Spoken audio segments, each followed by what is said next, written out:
майданға Қазақстан қатыспағанда не болар еді? Бәлкім Брест қамалы бірден берілер меді? Өйткені Гитлердің алғашқы соққысын өзіне Тургиев, Фурсов секілді қазақстандықтар алған еді. Мүмкін Мәскеуді немістер алар меді? Себебі Совет одағының жүрегін негізінен Қазақстанда жасақталған 100-ші, 101-ші, 316-ші және басқа да дивизиялар қорғаған. Ленинград аштан қалуы мүмкін бет. Қоршауда жатқан қалаға көмектескен автомобилистердің жартысы қазақстандықтар болған. Бәлкім, майдан әскерсіз қалар меді? Германия халқының 12% ғана мобилизацияласа, Қазақстанда халықтың 25% соғысқа жұмылдырылды. 18 бен 50 жас аралығындағы еркек кіндіктінің 70% майданға аттанды. Мүмкін, мылтықтар оқ атпай, танкілер жүрмей, ұшақтар жерден көтерілмей қалар меді?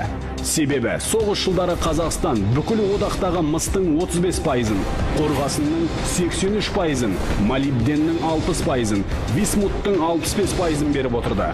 Қарағандының шахтерлары 35 миллион тонна көмірін жіберді. Жауынгерлер аш қалуы мүмкін бет. Соғыс жылдарында қазақтың шаруалары майданға 5 миллион 829 мың тонна нан мен 734 мың тонна ет жіберді. Бәлкім Қырым татары, Қарашай балқар, Кәріс, Шешен қоныссыз қалар меді? Қуғынға ұшыраған және зорлықпен көшірілген 1,5 миллион өзге ұлтты қазақтар өгейсітпеді. Қиыр шығыста, Жапонның Квантун армиясы да, Украина, Белоруссияда азат болар меді, болмас педі? Қасым Қайсенов бастаған партизандар жауды ішінен жұлдыз құртша жеді. Бәлкім Берлин алынбай, Рейхстагқа ту тігілмей қалар меді? Қаланы бомбылаған әйгілі Бегендинов, Гитлердің ордасына ту тіккен атақты Қошқарбаев, ал Берлин ратушасын алған Мәденовтың взводы еді. Бұл соғыста мүмкін Советтер одағы жеңбес педі? Әрбір 9-шы оқ біздің қорғасыннан құйылды.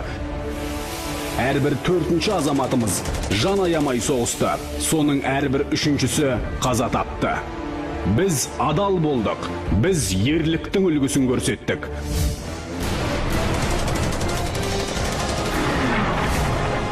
Бауыржан Момышұлы тек Мәскеудің түбінің өзінде 27 рет жауға шабуылдап, 5 рет қоршауды бұзып шыққан. Біз қайсар болдық, қызымызға дейін. Біз соғысқа өзі сұранған Мәншүк, жау жүрек Әлия, түн періс атанған ұшқыш Хиуазбыз. Бұл біздің жеңіс, бәріміздік ақ болсын.